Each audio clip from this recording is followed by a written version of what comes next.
Hey everyone, welcome back to the channel. I hope आपकी studies बहुत अच्छी चल रही हैं और बोर्ड्स की प्रिपरेशन बहुत अच्छे से हो रही हैं।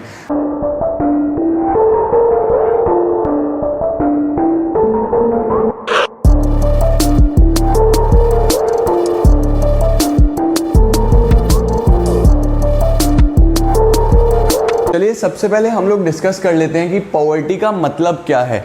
चैप्टर का नाम पॉवर्टी, आपके सेकंड यूनिट का most important chapter, one of the most important chapter. वैसे तो 5 से 6 चैप्टर हैं, सभी इक्वली इंपॉर्टेंट है, बट ये काफ़ी स्कोरिंग है और इजी भी है। सेकंड यूनिट में इसलिए स्टार्ट कर रहा हूँ क्योंकि ये सबसे ज़्यादा मार्क्स कैरी कर रही है।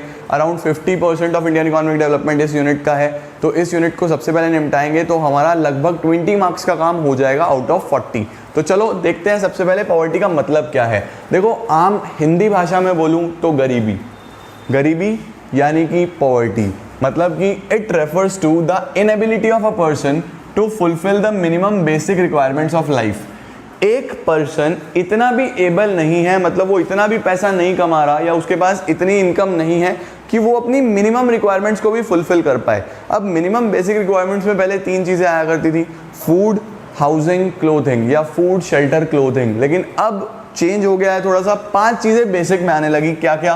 Food, housing, clothing, education, health. यानी कि एक मिनिमम फूड होना चाहिए जिससे हमारी ज़िंदगी चलती रहे, पहनने के लिए कपड़े होने चाहिए, रहने के लिए सिर पे छत मकान होना चाहिए, एक बेसिक एटलीस्ट प्राइमरी एजुकेशन तो होनी चाहिए कि इंसान समझ पाए, एक डिसीजन मेकिंग कर पाए, और एक अच्छी हेल्थ होनी चाहिए क्योंकि आप लोगों ने सुना होगा हेल्थ इज़ वेल्थ। इंसान हेल्दी है तभी काम कर पाएगा, तभी वो पैसा कमा पाएगा। बट वो गरीबी क्यों है? क्योंकि वो ये 5 बेसिक रिक्वायरमेंट्स भी फुलफिल नहीं कर पा रहा। That is the meaning of poverty. अब सर क्या क्या वेरिएंट्स होते हैं पॉवर्टी के, किस तरीके से आप क्लासीफाई करोगे कि कौन गरीब है और कौन अमीर है, कौन पुअर है और कौन नॉन पुअर है? तो उसके लिए 2 वेरिएंट्स आपको सीखने हैं। 2 वेरिएंट्स होते हैं, एक होता है रिलेटिव पॉवर्टी, एक होता है एब्सोल्यूट पॉवर्टी। इनमें दोनों में सर ज़्यादा इंपॉर्टेंट कौन सा है?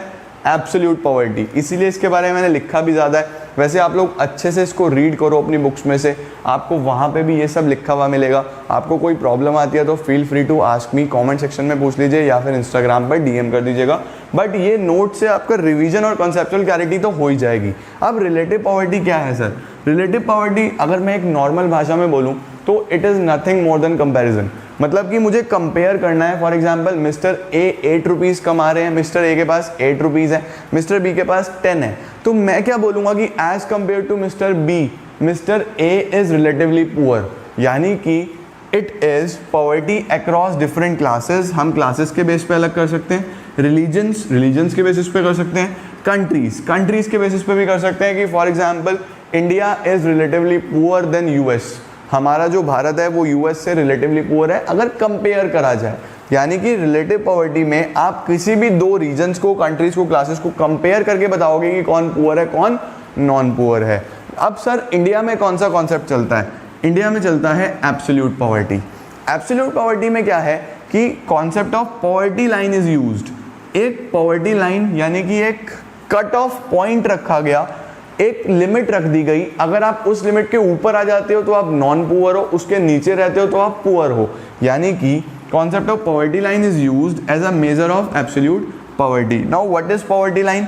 It refers to the cut off point. ये एक वो पॉइंट है दैट डिवाइड्स या differentiate people of a region as poor and non poor. वो डिफरेंशिएट करता है, डिवाइड करता है पुअर और नॉन पुअर को। अब सर क्या रखा गया है? इसके लिए लिखा गया है कि a person spending ₹816 on consumption. ध्यान रखना सर, ये कंजम्पशन की बात हो रही है।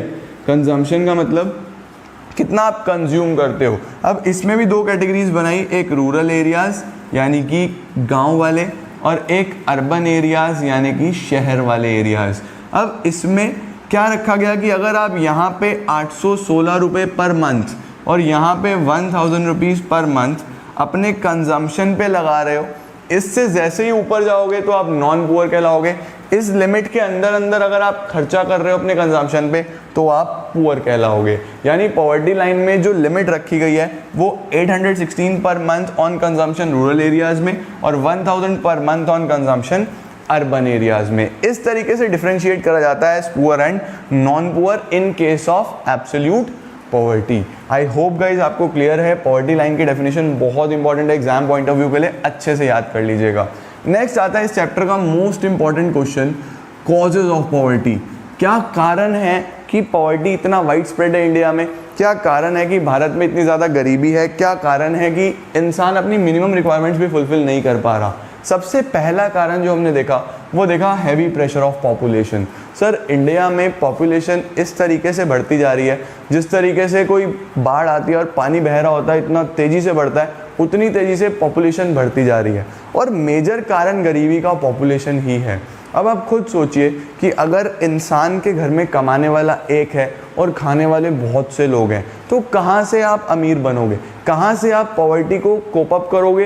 क्योंकि आज के टाइम में एवरीथिंग, हर चीज़ के प्राइसेस बढ़ते जा रहे हैं। अब अगर आपकी फैमिली बहुत बड़ी होगी और आपका सोर्स ऑफ इनकम लिमिटेड होगा, तो ऑब्वियसली वो सब में जब डिस्ट्रीब्यूट होगा तो पर पर्सन खर्चा कितना ज़्यादा बढ़ जाएगा और इनकम कुछ भी नहीं बचेगी। तो मेजर जो कारण है वो सबसे पहला मेजर कारण है हैवी प्रेशर ऑफ पॉपुलेशन। और जो इनकम है फैमिली में, अर्निंग करने वाले जो इंसान है वो मेनली एक या दो हैं, बट कंजम्पशन करने वाले लोग बहुत ज़्यादा हो जाते हैं अगर पॉपुलेशन बहुत ज़्यादा बढ़ जाती है।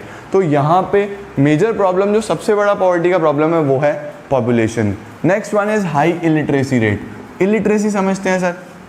इलिटरेसी का मतलब ये है कि पढ़ाई लिखाई ना होना।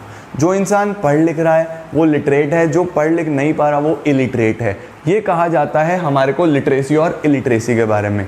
अब अगर आपके पास एक अच्छा पढ़ाई लिखाई का स्तर है, आपके पास एक अच्छी एजुकेशन है, तो ऐसा हो ही नहीं सकता कि आपको एक अच्छी जॉब ना मिले। अच्छी जॉब मिलेगी, आप एक अच्छा बिजनेस करोगे, क्योंकि एजुकेशन ही एक ऐसी चीज़ है जो आपके माइंड को डेवलप कर सकती है, जो आपको ओवरऑल डेवलप कर सकती है। तो ओवरऑल डेवलपमेंट के लिए एजुकेशन इज़ मस्ट। अगर आप पढ़ लिख जाओगे तो आप पुअर की कैटेगरी में तो कभी आओगे ही नहीं, आप बहुत इजीली एटलीस्ट अपना कंजम्पशन के लिए तो अच्छा कमा ही लोगे। तो दूसरा कारण जो आ जाता है वो आता है इलिटरेसी। अगर इंसान पढ़ा लिखा नहीं है तो उसको काम कहाँ से मिलेगा? स्किल नहीं है तो उसको जॉब्स कहाँ से मिलेंगी? स्किल्स कहाँ से आएंगी? एजुकेशन से। दूसरा मेजर कारण illiteracy rate. Third one is high level of unemployment. अब सर अनएम्प्लॉयमेंट भी एक बहुत बड़ा कारण है गरीबी का, यानी कि हमारे पास जॉब्स कम हैं। कम क्यों है सर? क्योंकि देखो कंट्री में भी क्या करा जाए कि इतना बड़ा पॉपुलेशन है, कोई भी गवर्नमेंट आए वो इतनी जॉब्स कहाँ से ला के दे, और अगर ला के भी दे तो वहाँ पर भी हमारे पास नंबर ऑफ स्किल्ड पर्सन्स बहुत कम है। देखो मैं वीडियो में बोल तो रहा हूँ, बट ये बेसिक कारण है कि एजुकेशन तो है बट स्किल्स नहीं है। हमारा एजुकेशन सिस्टम स्किल्स को प्रमोट नहीं कर रहा। हमारा एजुकेशन सिस्टम सिर्फ और सिर्फ बच्चे क्यों पढ़ रहे हैं कि पढ़ो, number low, that's all. Conceptual clarity किसी को नहीं है, लाइफ में क्या करना है किसी को नहीं पता। एजुकेशन सिस्टम बस ये बन चुका है कि बस पढ़ो, नंबर लो, बात खत्म। अगर इस तरीके की एजुकेशन, इस तरीके की स्किल्स होगी तो जॉब्स आपको कहाँ से मिलेंगी? कहाँ से आप काम करोगे? अब जब जॉब्स नहीं होंगी तो अपने आप गरीबी हो ही जाएगी। तो तीसरा कारण क्या आ जाता है? High level of unemployment. Fourth one is inflation. Inflation sir महंगाई। हमें दिख रहा है कि हमारी इकॉनमी में डे बाय डे चीज़ें महंगी होती जा रही हैं।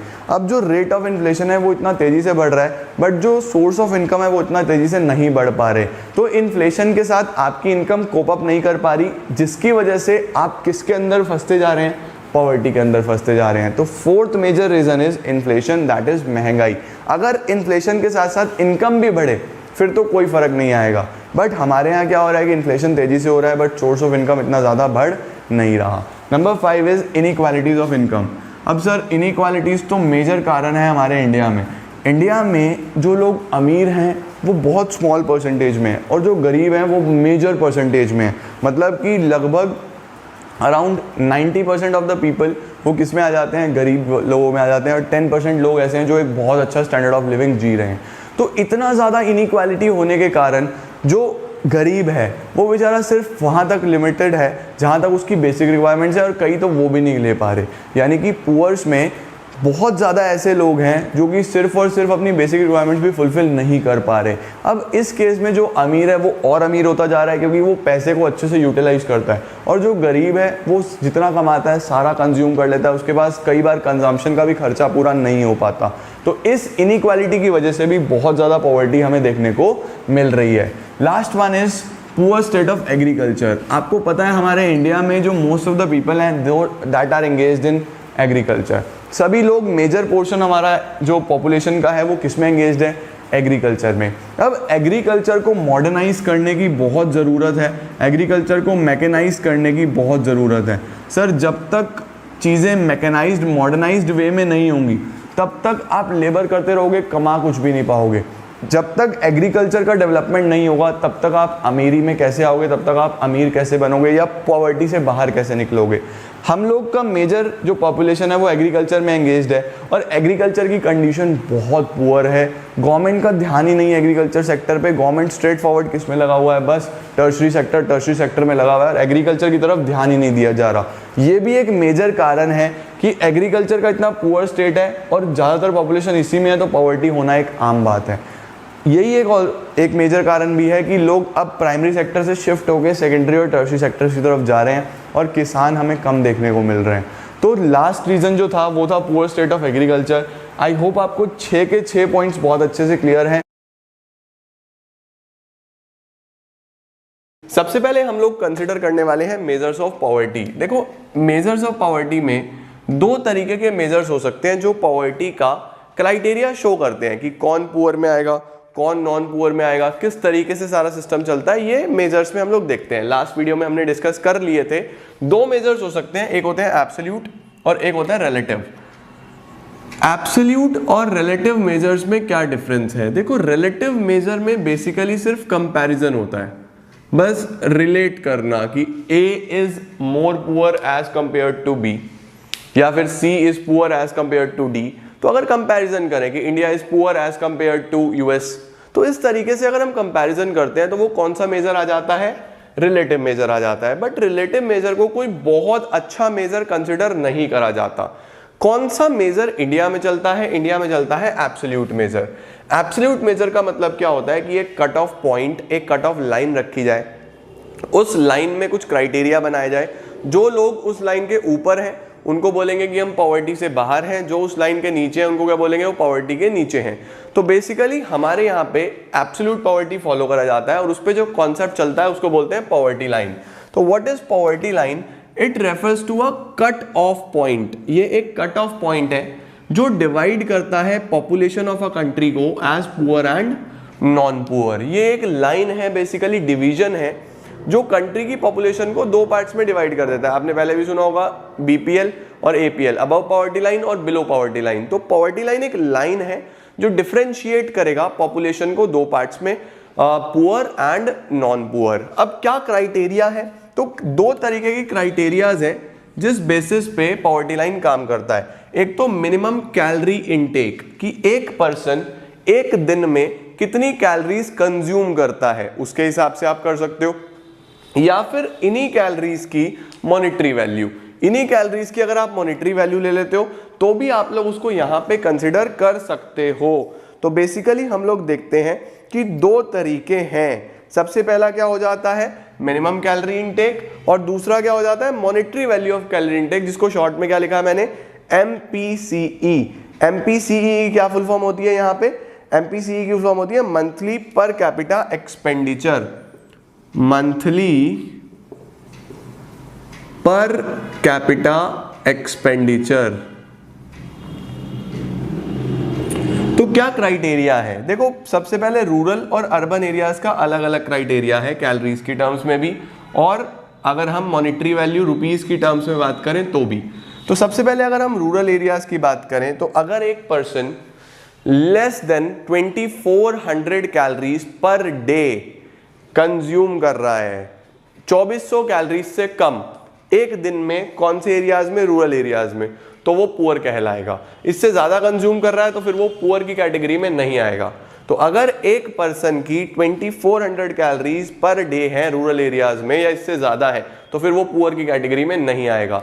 सिमिलरली अर्बन एरियाज की बात करें तो 2100 कैलोरीज पर पर्सन पर डे, यहाँ पे 2400 और यहाँ पे 2100। अब आप कहोगे सर अर्बन एरियाज में, शहर में ये कम क्यों है? कारण ये है कि रूरल एरियाज में फिजिकल लेबर ज़्यादा होती है, वहाँ पे मेनली फार्मिंग होती है, फार्मर्स का काम ज़्यादा रहता है, तो वहाँ पे लेबर ज़्यादा होगी तो ऑब्वियसली भूख भी ज़्यादा लगेगी। तो इधर रूरल एरियाज में हमारा कैलोरी इनटेक ज़्यादा होता है और अर्बन एरियाज में कैलोरी इनटेक कंपैरेटिवली कम होता है। तो रूरल एरियाज में पॉवर्टी लाइन के नीचे आने के लिए यानी पुअर होने के लिए 2400 कैलोरीज पर पर्सन पर डे से कम होना चाहिए, और अर्बन एरियाज में 2100 कैलोरीज पर पर्सन पर डे से कम होना चाहिए।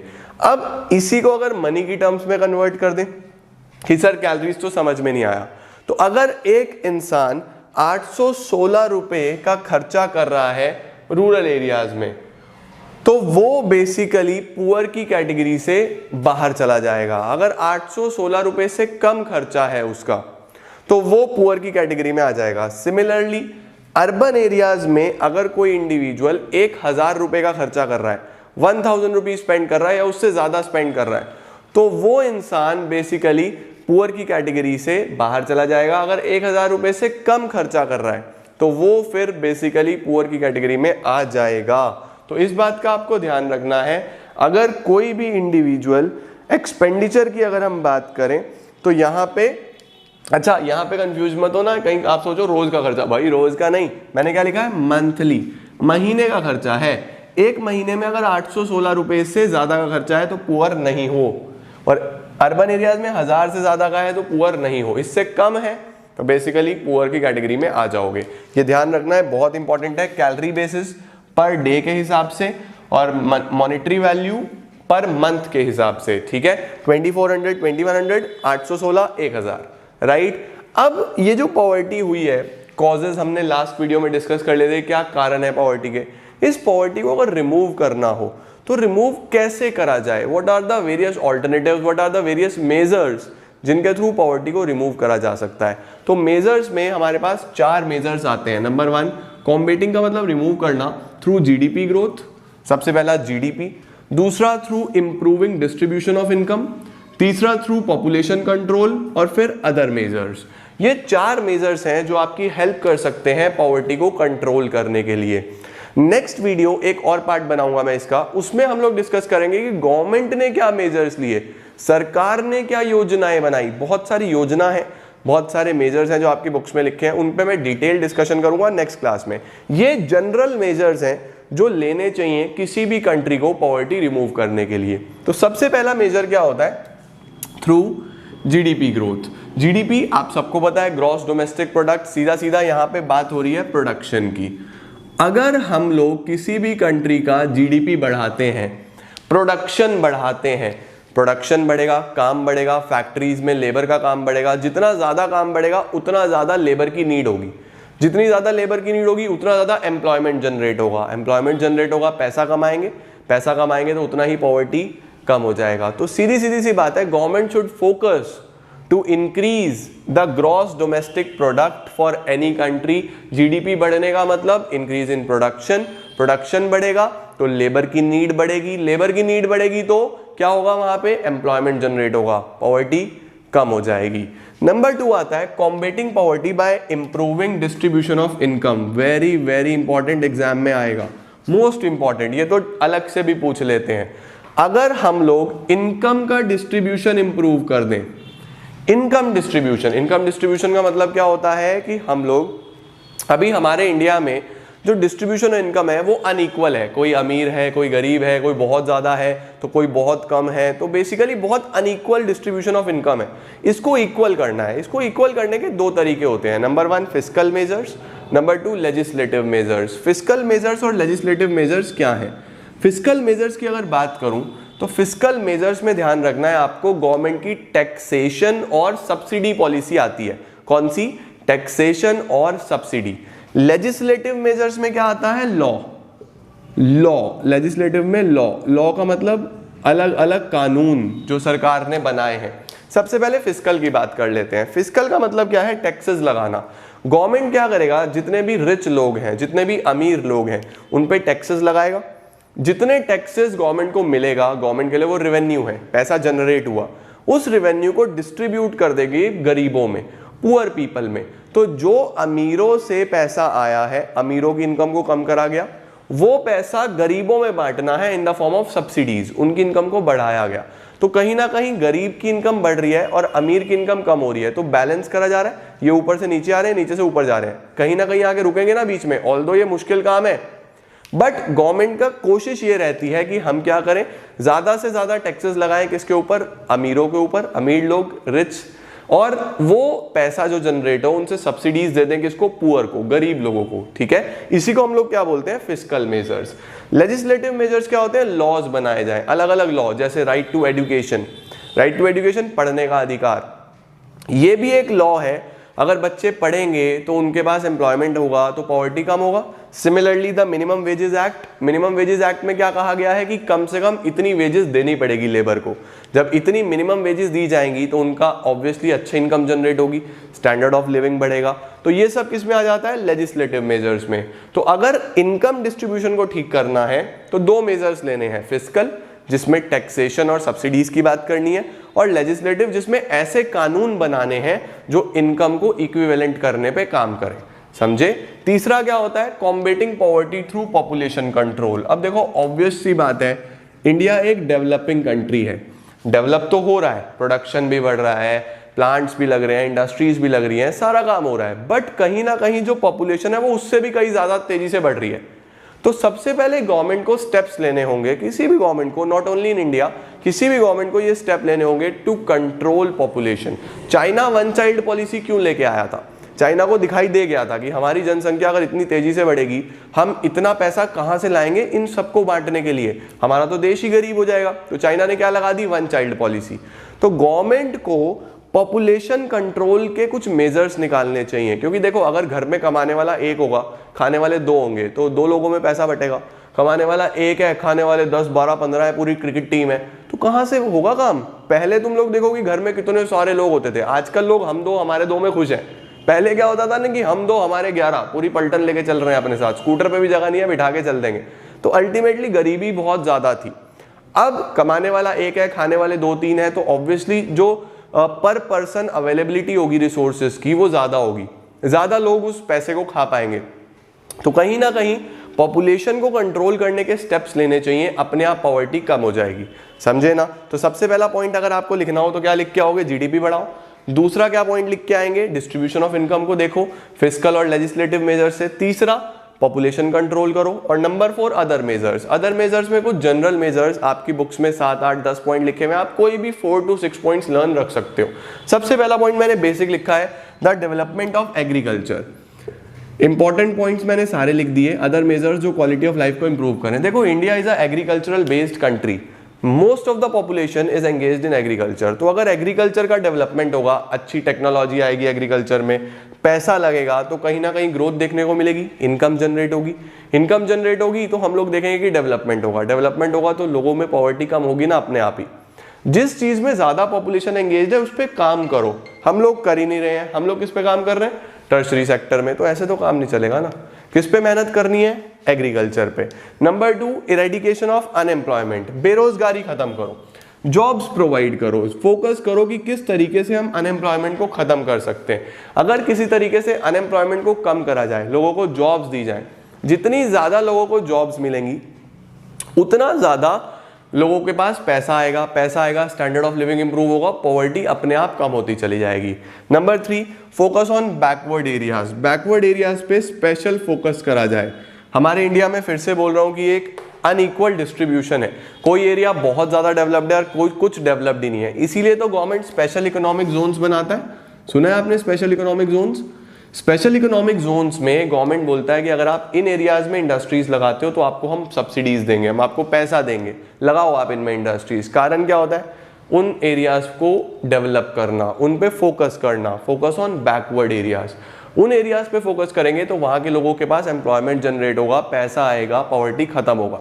Number 4 labour intensive techniques. देखो प्रोडक्शन की 2 टेक्निक्स होती हैं, LIT labour intensive technique, CIT capital intensive technique. Labour intensive बोलता है कि ज्यादा लेबर यूज करो, कैपिटल इंटेंसिव बोलता है मशीन्स यूज करो। अगर मशीन यूज होगी तो एक मशीन 15-20 लोगों का काम अकेला कर देगी, तो कहीं ना कहीं लोगों को जॉब्स कम मिलेंगी। इंडिया जैसी कंट्री में जहां पे there is abundance of labour, बहुत लेबर है, तो कोशिश करनी चाहिए कि जहां पे हो सके, मैं ये नहीं कह रहा सब जगह, जहां हो सके लेबर इंटेंसिव टेक्निक यूज करो। जहां पे कैपिटल की नीड है कैपिटल लगाओ, लेकिन जहां हो सकता है वहां पे लेबर इंटेंसिव यूज करो, लोगों को काम दो। जितना काम मिलेगा उतना ग्रोथ हमें देखने को मिलेगा, उतना डेवलपमेंट देखने को मिलेगा, पॉवर्टी उतना ही कम हो जाएगा। तो ये है कुछ अदर मेजर्स जो मैंने लिखे थे। सबसे इंपॉर्टेंट टॉपिक ये मेजर्स वाला ही है, इसके अच्छे से नोट्स बना लेना और लर्न करने की कोशिश करना। इसके साथ पॉवर्टी लाइन का concept, calorie intake, monetary value of calorie intake बहुत अच्छे से कर लेना। आज वाला video is very very very important, ठीक है जी। तो बस आज के लिए इतना ही। Thank you so much.